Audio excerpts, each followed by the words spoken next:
आज हम आपके लिए एक बहुत ही रोचक और दिलचस्प वीडियो लेकर आए हैं जो आपको इतिहास के अनजाने रहस्यों और रोमांचक कहानियों से रूबरू कराएगी। तो वीडियो को अंत तक जरूर देखिए। अगर आपको इतिहास की सच्ची और रहस्यमयी कहानियां पसंद हैं, तो अभी हमारे channel world of history HD को सब्सक्राइब करें। वीडियो अच्छा लगे तो एक जबरदस्त लाइक जरूर करें और अपने दोस्तों के साथ शेयर करना बिल्कुल न भूलें। जब लोग गेंगिस खान का नाम सुनते हैं, उन्हें सिर्फ जंग याद आती हैं, खून, तबाही और फतेह। लेकिन क्या आप जानते हैं कि उसने अपनी सबसे भारी स्ट्रैटेजी तलवार से नहीं, बल्कि अपनी बेटियों से बनाई थी। जी हाँ, वो अपनी बेटियों की शादी पावरफुल रूलर्स से करता, फिर उन रूलर्स को जंग में भेज तो एक मंगोल प्रिंसेस उस इलाके की हुक्मरान बन जाती। ये सिर्फ शादी नहीं थी, ये एक पॉलिटिकल मास्टर प्लान था। 1206 में जब तेमुजिन को गेंगिस खान का टाइटल मिला, तो उसने मंगोल कबाइल को एक छांदा के नीचे जोड़ दिया। लेकिन प्रॉब्लम ये थी, जीतना आसान था, कंट्रोल करना मुश्किल। हर नया इलाका रिबेलियन कर सकता था, हर ट्राइब वफादार नहीं रहता था। इसी जगह पर उसने एक अनयूजुअल डिसीजन लिया।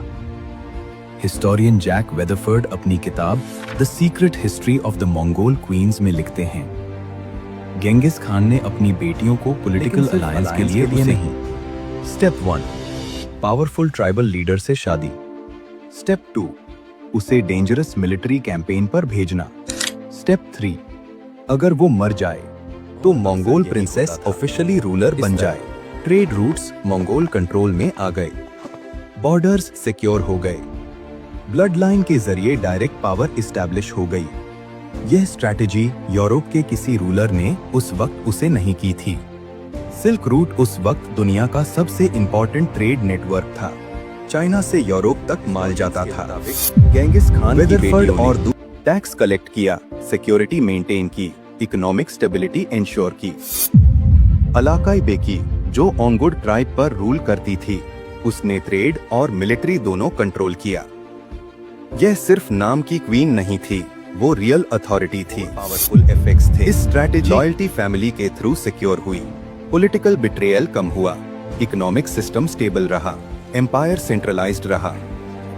हिस्टोरियन डेविड मॉर्गन भी लिखते हैं कि मंगोल गवर्नेंस सिर्फ फियर पर बेस्ड नहीं था, बल्कि सेंचुरी तक मंगोल एम्पायर चाइना से लेकर ईस्टर्न यूरोप तक फैल चुकी थी।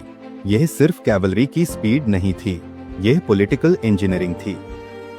और इस इंजीनियरिंग का हिडन पिलर मंगोल प्रिंसेसेस थीं।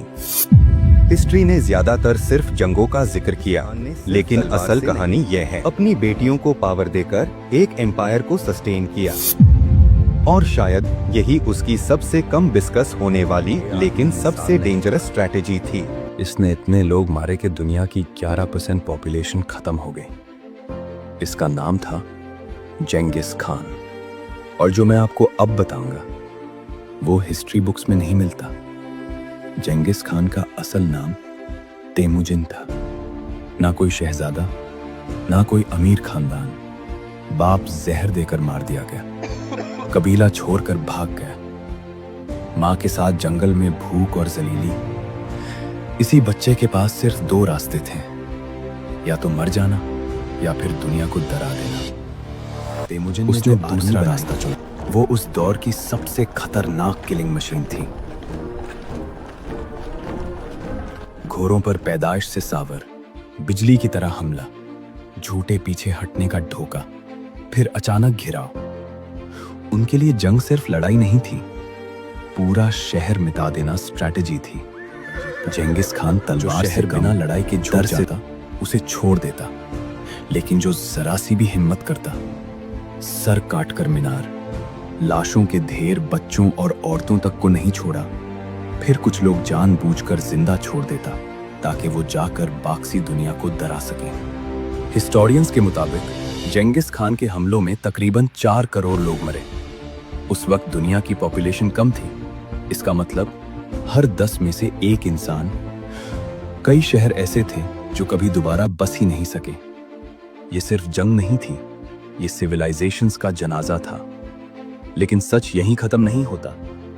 जेंगिस खान सिर्फ कातिल नहीं था, वो एक ब्रिलियंट माइंड भी था। मेरिट सिस्टम, मजहब की आजादी, ट्रेड रूट्स को प्रोटेक्शन, सिल्क रूट को दोबारा जिंदा किया। ईस्ट और वेस्ट पहली बार इतने करीब आए। साइंस, ट्रेड, आइडिया के कानून सब सफर के लिए नहीं, अपनी आर्मी के लिए भी सख्त थे। चोरी बाद मौत, धोखा बाद मौत, जिना बाद मौत। उसका मानना था कानून सबके लिए बराबर। सवाल ये है, ये इंसाफ था या सिर्फ डर का निजाम? लोग भूल जाते हैं कि जेंगिस खान भी इंसान था, अपने बच्चों के फ्यूचर के लिए सोचने वाला और अपनी सल्तनत को स्टेबल बनाना चाहता था। इसीलिए उसने स्ट्रॉन्ग एडमिनिस्ट्रेशन छोड़ी। जेंगिस खान की मौत आज तक राज है। कुछ कहते हैं घोड़े से गिरा, कुछ कहते हैं जख्मों से मरा, लेकिन सबसे हैरत की बात, उसकी कब्र आज तक नहीं मिली। उसने हुक्म दिया था, मेरी कब्र का राज मेरे साथ ही मर जाना चाहिए।